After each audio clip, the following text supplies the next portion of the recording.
नमस्कार, मैं सुधीर चौधरी और आप देख रहे हैं खबर बॉक्स। तो आइए बात करते हैं आज के मुख्य समाचार में देश भर की तमाम बड़ी खबरों पर नजर डालते हैं। इससे पहले आप हमें कमेंट में जरूर बताएं कि आप ये वीडियो कहां से देख रहे हैं।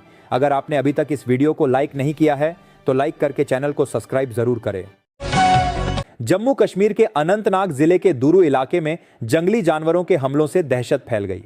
शुक्रवार सुबह एक भालू ने क्रालमद और वावथर गांवों में हमला कर 4 लोगों को घायल कर दिया, जिन्हें अस्पताल में भर्ती कराया गया है। एक अन्य घटना में मंजमोह गांव में एक तेंदुए ने एक व्यक्ति को घायल कर दिया। निवासियों ने वन्यजीव विभाग से सुरक्षा उपायों की मांग की है।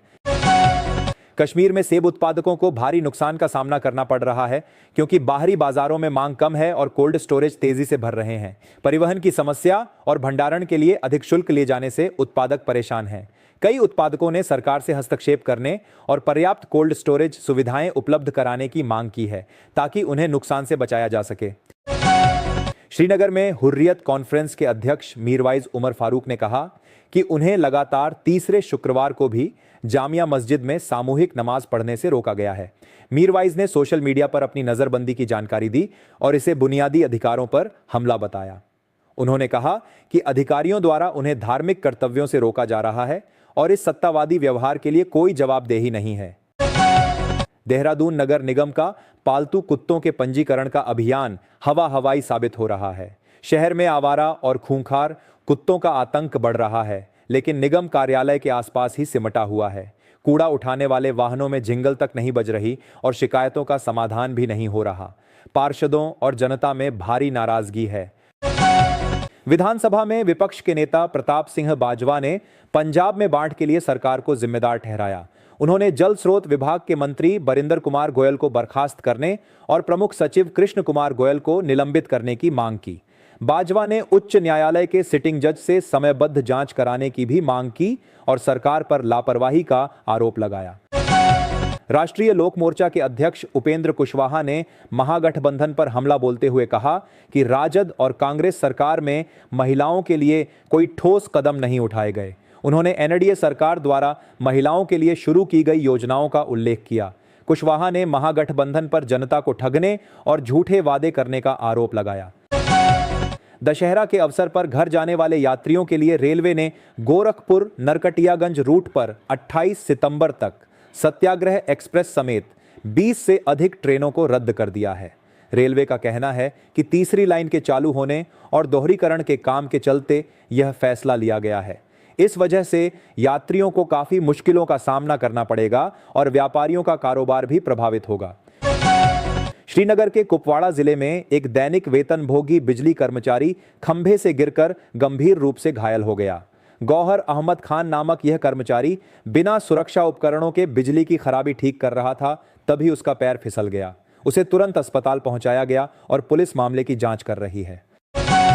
प्रियंका गांधी ने बिहार में शक्ति अधिकार महिला संवाद के माध्यम से कांग्रेस की मजबूत एंट्री कराई। उन्होंने मोदी सरकार और नीतीश कुमार की 20 साल की सरकार पर जमकर निशाना साधा। प्रियंका ने कहा कि सरकारें महिलाओं को केवल पैसे का लालच देकर वोट लेना चाहती हैं, पर उनके सशक्तिकरण पर ध्यान नहीं देती। उन्होंने महिला सशक्तिकरण को शिक्षा, स्वास्थ्य और रोजगार से जोड़ा। विदेश मंत्री जयशंकर ने ग्लोबल वर्कफोर्स की वकालत करते हुए कहा कि कई देशों की स्थानीय आबादी अपनी श्रम जरूरतों को पूरा नहीं कर सकती। उन्हें प्रवासी श्रमिकों पर निर्भर रहना पड़ता है। उन्होंने यह बात H-1B वीजा को लेकर अमेरिकी राष्ट्रपति डोनाल्ड ट्रंप के फैसले के बाद कही है। लखीमपुर खीरी में मिशन शक्ति अभियान के तहत महिलाओं और बच्चों के खिलाफ हिंसा रोकने के लिए जागरूकता कार्यक्रम आयोजित किया गया। महिला सिपाहियों ने नारी सुरक्षा सम्मान और सरकारी योजनाओं की जानकारी दी।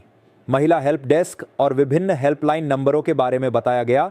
साथ ही उत्पीड़न की शिकायत पर गोपनीयता का आश्वासन दिया गया। मिशन शक्ति के पंपलेट वितरित किए गए। अंबेडकर नगर में खाद्य सुरक्षा विभाग ने 40 खाद्य पदार्थों के नमूने जांच में फेल पाए। मिलावट और निम्न गुणवत्ता के चलते दुकानदारों पर एडीएम न्यायालय ने कुल 5,45,000 रुपए का जुर्माना लगाया। ये कार्रवाई विभिन्न प्रकार के खाद्य पदार्थों जैसे दूध, पनीर, खोया और मिठाइयों में गड़बड़ी पाए जाने पर की गई, जिसका उद्देश्य उपभोक्ताओं को सुरक्षित खाद्य सामग्री उपलब्ध कराना है। पीएम किसान योजना के तहत सरकार ने लाखों किसानों को बड़ी राहत दी है। केंद्रीय कृषि मंत्री शिवराज सिंह चौहान ने देश के 3 राज्यों के किसानों के लिए किस्त जारी कर दी है। इसके तहत 27 लाख किसानों को लाभ मिलने वाला है। इनमें वे राज्य शामिल है जिन्हें कुछ समय पहले भरी बाढ़ का सामना करना पड़ा था।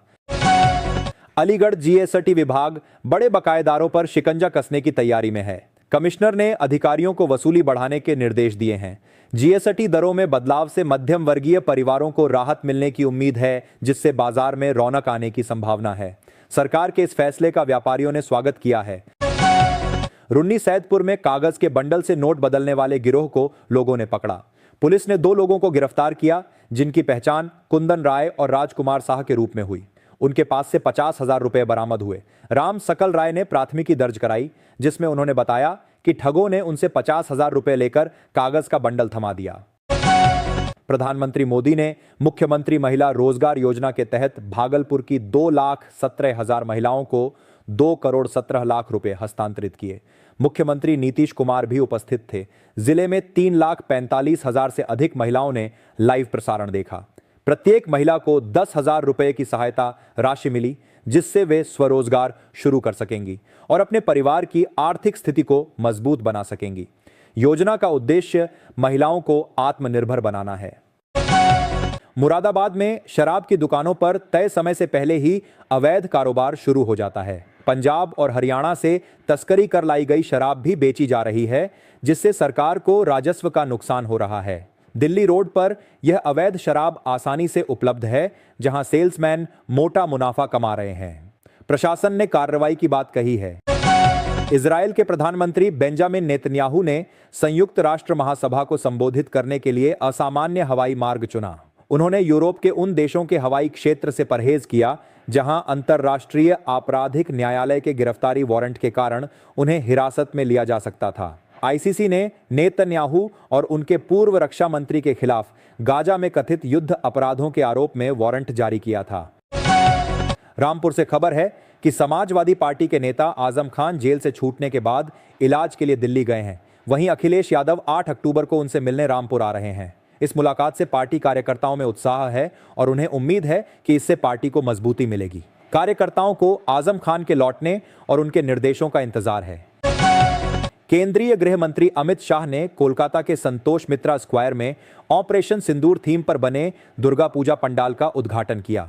उन्होंने बंगाल में ऐसी सरकार की कामना की जो सोनार बांग्ला का निर्माण कर सके।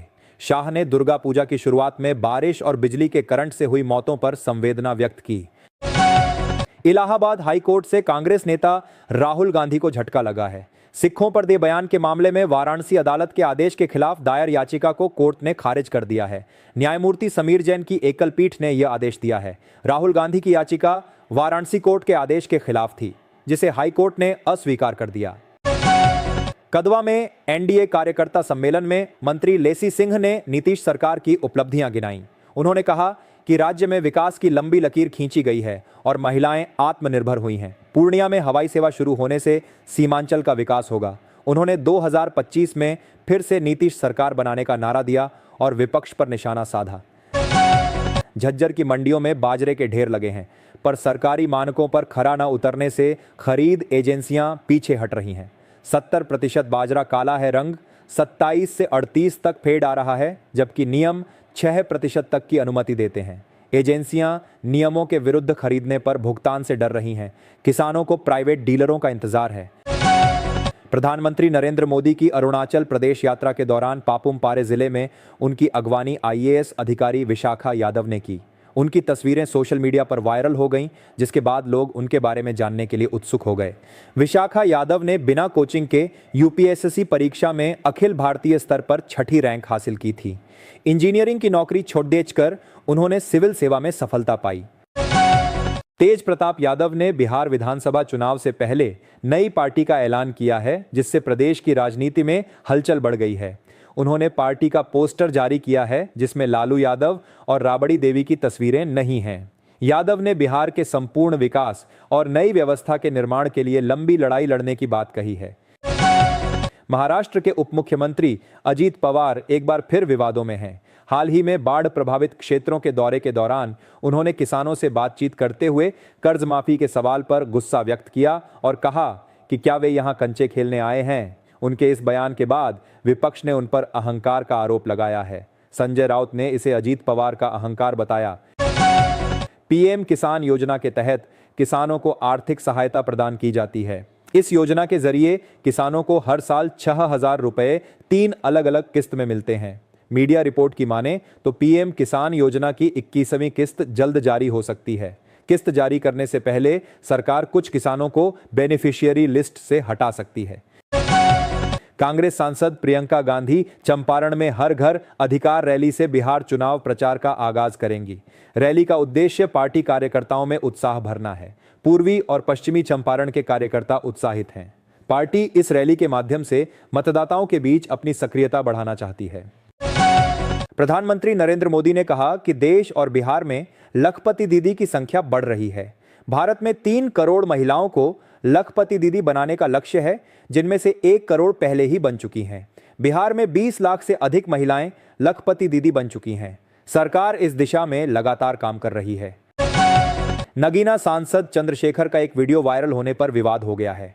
रोहिणी घावरी की आईडी से पोस्ट वीडियो में सांसद पर आरोप लगाए गए हैं। इसके बाद सांसद प्रतिनिधि ने धामपुर कोतवाली में अज्ञात के खिलाफ मुकदमा दर्ज कराया है। प्रतिनिधि ने कहा कि इस झूठे वीडियो के माध्यम से चंद्रशेखर की छवि खराब करने की कोशिश की जा रही है। बंगाल की खाड़ी में कम दबाव के कारण भुवनेश्वर और ओडिशा के कई जिलों में सुबह से भारी बारिश हो रही है। मौसम विभाग ने अगले 2 दिनों तक ऐसी ही स्थिति बने रहने की संभावना जताई है और वज्रपात की चेतावनी दी है। भुवनेश्वर में जलभराव से यातायात प्रभावित है। किसानों को सतर्क रहने की सलाह दी गई है। मुजफ्फरपुर में शराब की तस्करी रोकने के लिए सीमावर्ती क्षेत्रों में गहन जांच की जाएगी। मद्य निषेध विभाग के सचिव अजय यादव ने अधिकारियों को छापेमारी बढ़ाने और दोषियों पर सख्त कार्रवाई करने के निर्देश दिए। आगामी बिहार विधानसभा चुनाव के मद्देनजर शराबबंदी कानून का सख्ती से पालन कराने पर जोर दिया गया। जीएसटी दरों में बड़ी कटौती के बाद अब सरकार यह सुनिश्चित कर रही है कि नई दरों का लाभ लोगों तक पहुंचे। वरिष्ठ सरकारी सूत्र ने बताया कि अलग अलग कैटेगरी के 50 से ज्यादा उत्पादों की समीक्षा की जा रही है। अधिकारी ने कहा कि हमें महीने के अंत तक 50 से ज्यादा